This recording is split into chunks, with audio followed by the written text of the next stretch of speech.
Good morning, good evening, good afternoon, whenever you're watching this. Tracy Brown here, your somatic nutrition therapist and intuitive eating and eating disorder specialist. So, this week we've been talking about diet culture quite a bit, just knowing what it is, what it isn't.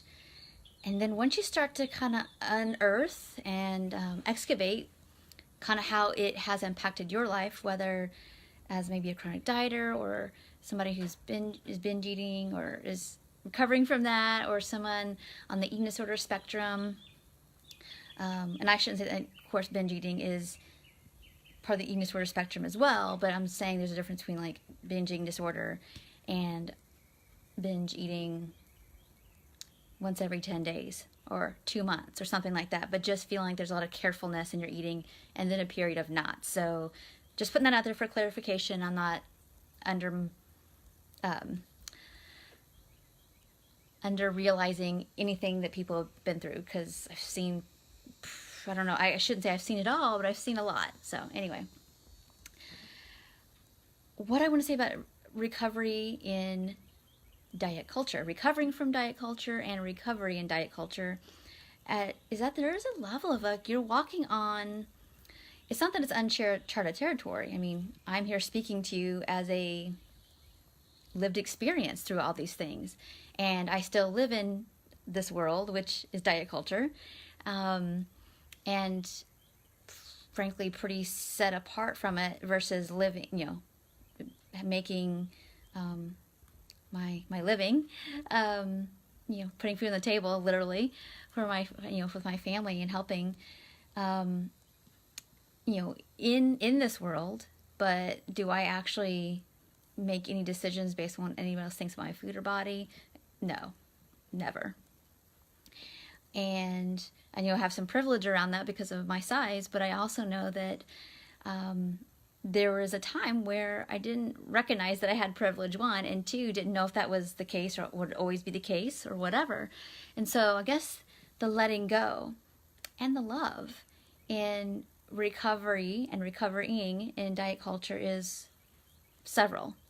One, you letting go of diets, you letting yourself eat and habituate and eat with full permission, you letting your body change, even though you might be scared to death of change, is a sacrifice. I mean, you are literally saying, I'd rather work through the pain and the fear of not knowing what's going to happen with my body than to stay in this prison that I've been in for a really long time. And so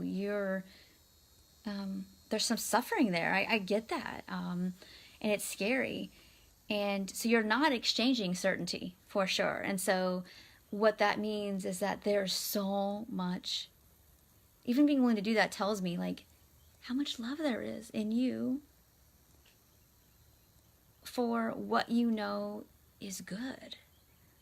Either, I know a lot of us don't have a lot of self-love, but there is a molecule in all of us who don't feel very loving towards ourselves, or don't feel like there has been enough of that to want to do this process.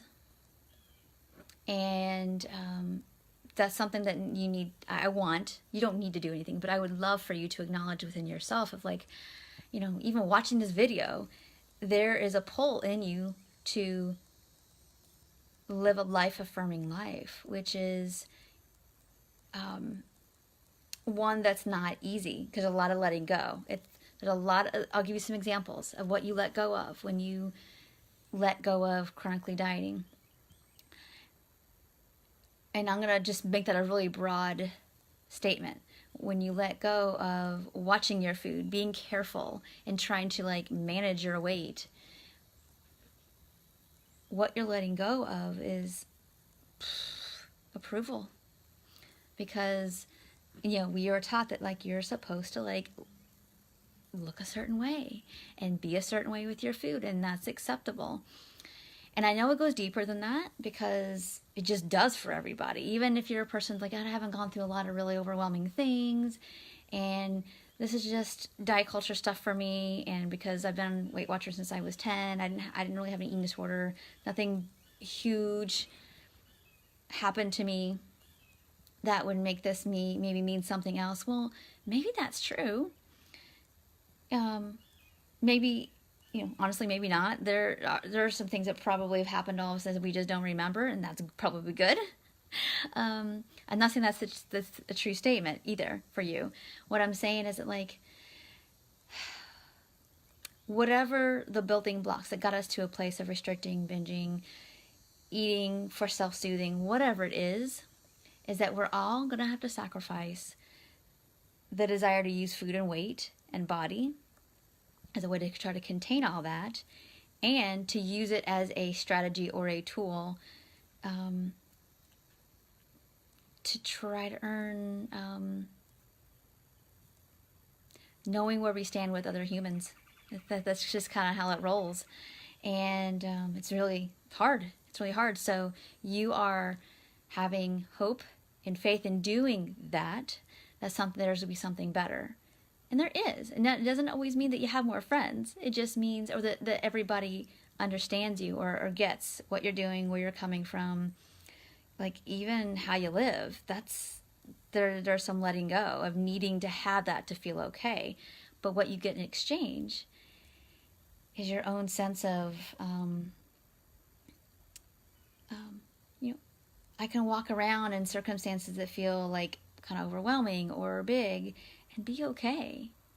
It's not that always everything feels okay. It's just that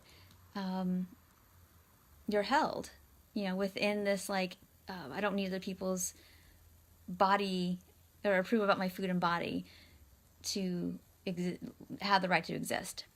So I know there's deeper stuff around that, around feeling safe in your body and all those kind of things, which I've talked about a lot in other videos. So I hope you go back and look at some stuff. Go to my YouTube channel. I have a lot of stuff there about that as well.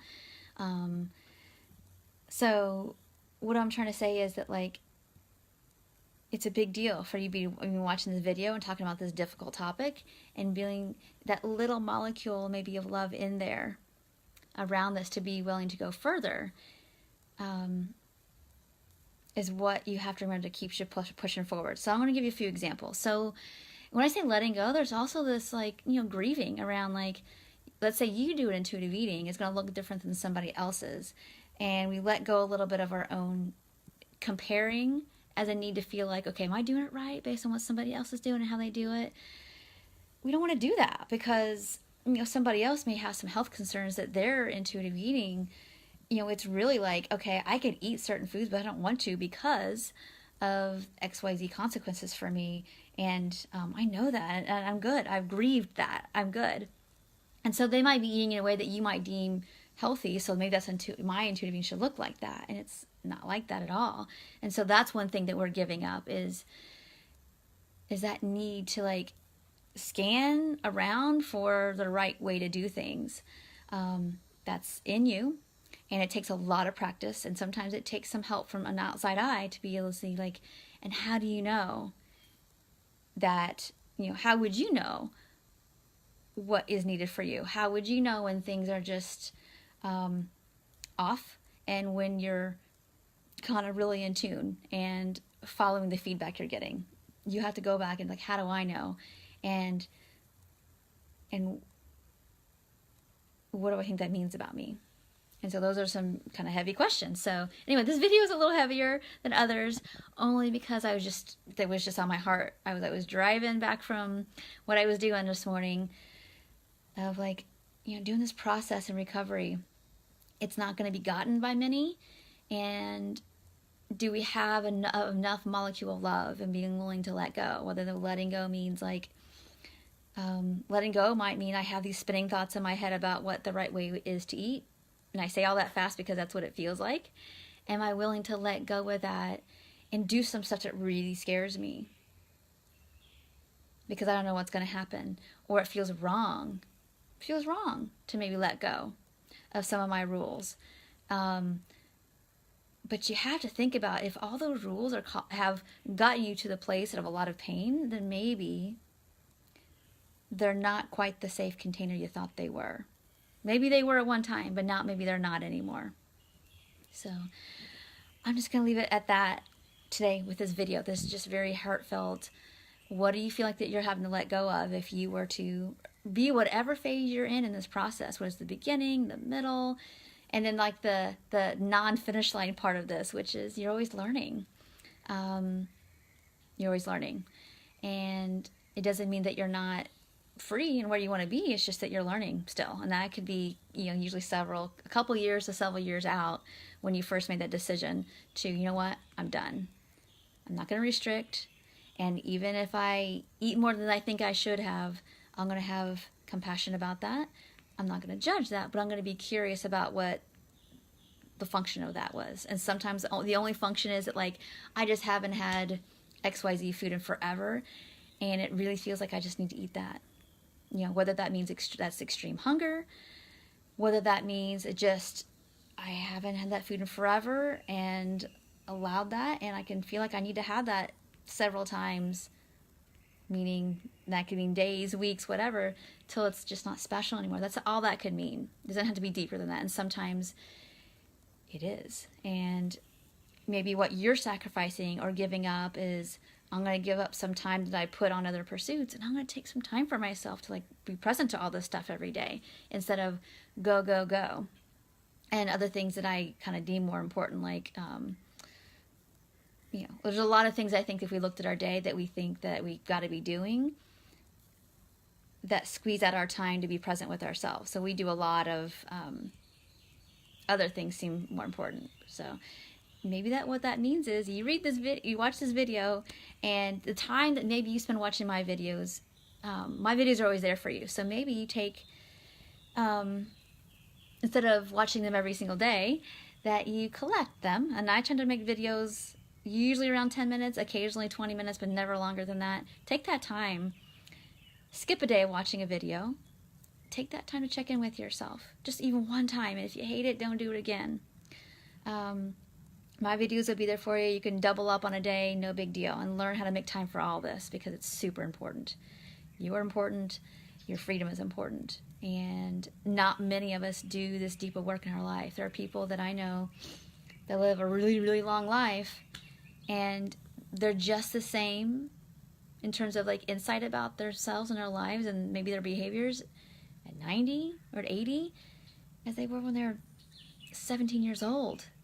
I imagine those of you who watch these videos aren't in that case, but I want you to go to the next level with that and go with me. So thank you so much for watching, and I'll talk to y'all real soon. Tomorrow's Friday, so it's Q&A Friday. I'm going to be here, I think a little early. Okay, I'm going to make an announcement. I think that maybe we should do a little later Q&A tomorrow because I can't make it at 8:30. So why don't we do, I'm thinking about 10:45 Eastern, which I know is a weird time. I'll post it tomorrow. So 10:45 Eastern. If you watch this all the way through, you got the announcement. If not, I'll post it tomorrow morning so you can see it. And I would love to queue up your questions for tomorrow, please. So yeah, we've got a little more than 24 hours to do that. So give me your questions. I'm going to be talking a little bit more about what it means, just the theme of diet culture, what it's meant to you, what you're letting go of, how it's impacted you. I think I might share a little bit about that for me personally tomorrow as well. So you know that you're not the only one. None of us are the only ones. It's just that the more we can shed some light on our own journey, the more it is you're probably going to help somebody else, and you're certainly going to give yourself a little bit more like, oh, it's no wonder. No wonder. So, all right, thank you so much. Take care. Bye.